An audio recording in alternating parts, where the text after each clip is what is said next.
പലപ്പോഴും പറഞ്ഞു കേൾക്കാറുണ്ട്, ഈ ഫേക്ക് ആയിട്ടുള്ള ആൾക്കാരെന്ന് പറഞ്ഞാൽ അവർ എന്തോ സൈക്കോയെ പോലെ ഇരിക്കും, ഭയങ്കര ഇൻട്രോവേർട്ടുകളാണ്, അവരാരോടും മിണ്ടില്ല. അങ്ങനല്ല. എനിക്ക് തോന്നിയിട്ടുള്ളത് ഫേക്ക് ആയിട്ടുള്ളവരാണ് നിങ്ങളെ ഏറ്റവും കൂടുതൽ അടുത്ത സുഹൃത്തുക്കളെന്ന് തോന്നിക്കുന്നത് പോലെ അഭിനയിക്കുന്നത്. ശരിയല്ലേ? ഞാൻ പറഞ്ഞല്ലേ ശരി? അതായത് ചില മനുഷ്യരുണ്ട് നമ്മുടെ മുമ്പിൽ നിന്നിട്ട് ഭയങ്കരമായി ചിരിക്കും. അവരാ ചിരിക്കുന്നത് കാണുമ്പോണ്ടല്ലോ നമ്മൾ കരുതും അയ്യോ നമ്മൾ പറയുന്നതൊക്കെ, അല്ലെങ്കിൽ നമ്മുടെ ആ വിജയം ആസ്വദിക്കാണ്, നമ്മുടെ നേട്ടങ്ങൾ അവർക്ക് കൂടിയൊക്കെ ആഘോഷമാണ്. അങ്ങനല്ല. ആ ചിരിക്കുള്ളിൽ നമുക്ക് ഈ ഫേക്ക് ആൾക്കാരെ സത്യം പറഞ്ഞാൽ നമ്മുടെ അനുഭവത്തിൽ വരാതെ കണ്ടുപിടിക്കാൻ പറ്റത്തില്ല.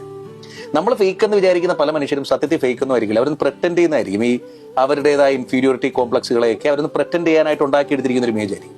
പാവങ്ങളായിരിക്കും അവർ. മറ്റേ ഈ നിറഞ്ഞ് ഈ പറഞ്ഞ പോലെ നമ്മുടെ മുമ്പിൽ പൊട്ടിച്ചിരിക്കുന്ന ഒരാൾക്കൂട്ടത്തിലൊക്കെ അറ്റൻഷൻ സീക്ക് ചെയ്യാൻ വേണ്ടിയിട്ട് നിങ്ങൾക്കറിയാം അങ്ങനെയുള്ള ആൾക്കാരെ, അല്ലേ? അതാണ് നിങ്ങളുടെ മനസ്സിലേക്ക് പെട്ടെന്ന് വന്നാൽ മറ്റേ, അതായത് അവരെപ്പോഴും വളരെ മികച്ച രീതിയിൽ അഭിനയിക്കും. ഈ ഫേക്ക് ആയിട്ടുള്ള ആൾക്കാർ സത്യത്തിൽ അവരുടെ ബിഹേവിയർ കൊണ്ട് മാത്രമല്ല, അവരുടെ അഭിനയ ശേഷിയിലാണ് പിടിച്ചു നിൽക്കുന്നതെന്ന് എനിക്ക് പലപ്പോഴും തോന്നിയിട്ടുണ്ട്. ഇന്നത്തെ കാലത്ത് അഭിനയിക്കാൻ അറിഞ്ഞിരിക്കുക എന്നതാണ് ജീവിതത്തിന്റെ തന്നെ സത്യത്തിലുള്ള മൂല്യം.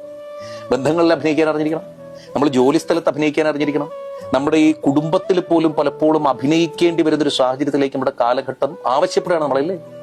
അഭിനയിക്കാൻ അറിഞ്ഞൂടാത്ത മനുഷ്യർക്കൊക്കെ ഒരു വിലയും ഇല്ലാണ്ട് ഇതെന്ത് ചെയ്യണമെന്നറിയാതെ പകച്ചു നിൽക്കുന്ന ഒരു അവസ്ഥയാണ് സത്യത്തിൽ നമ്മുടെ ചുറ്റും കാണുന്നത്. ശരിയല്ലേ? അഭിനയിക്കുക എന്ന് പറയുന്നതായി, അതായത് ലോകം തന്നെ ഒരു നാടകവേദി പോലെയായി. അവിടെ മുഴുവൻ നടക്കുന്ന ഡ്രാമകളാണ്. അതിലേറ്റവും മികച്ച അഭിനേതാക്കൾക്കാണ് ഏറ്റവും കൂടുതൽ കയ്യടികൾ കിട്ടുക എന്ന് പറയുന്നിടത്തേക്ക് കാര്യങ്ങൾ പോയി. പ്രിയപ്പെട്ടവരെ, മനസ്സിന് ഒരുപാട് നൊന്തേക്കാം, ഹൃദയം വല്ലാണ്ട് കീറി മുറിഞ്ഞേക്കാം, വല്ലാതെ നിങ്ങൾ ആക്രമിക്കപ്പെട്ടേക്കാം. പക്ഷേ നിങ്ങൾ നിങ്ങളായി തന്നെ ഇരിക്കണം. അഭിനയിച്ചു നേടുന്നതൊന്നും സ്ഥായിയല്ല എന്ന് തിരിച്ചറിയാൻ നമുക്കാകണം.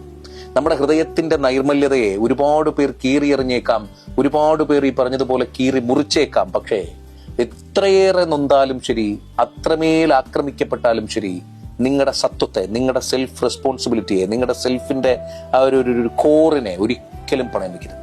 നമ്മൾ ഇങ്ങനെ ആയാൽ മതി, നമ്മൾ ഇങ്ങനെ ആകുന്നത് കൊണ്ട് ഇഷ്ടപ്പെടുന്നവർ മതി നമുക്ക്. അതല്ലാണ്ട് ഭയങ്കരമായിട്ട് ജോലി സ്ഥലത്ത് ഭയങ്കരമായിട്ട് ഇങ്ങനെ അഭിനയിച്ച് ഇംപ്രസ് ചെയ്ത് നമുക്ക് അത് കിട്ടും ഇത് കിട്ടും, അതൊന്നും സ്ഥായിയായ ഒരു നിലനിൽപ്പല്ല. അഭിനയിക്കുന്നവന് മാത്രമുള്ള ഈ ലോകത്ത് അഭിനയിക്കാൻ അറിയാത്തവർക്കൊക്കെയും പ്രകാശം നിറഞ്ഞ ഹൃദയമുണ്ടാകട്ടെ, മികച്ച ജീവിതമുണ്ടാകട്ടെ. വരകട്ടെ പ്രകാശം.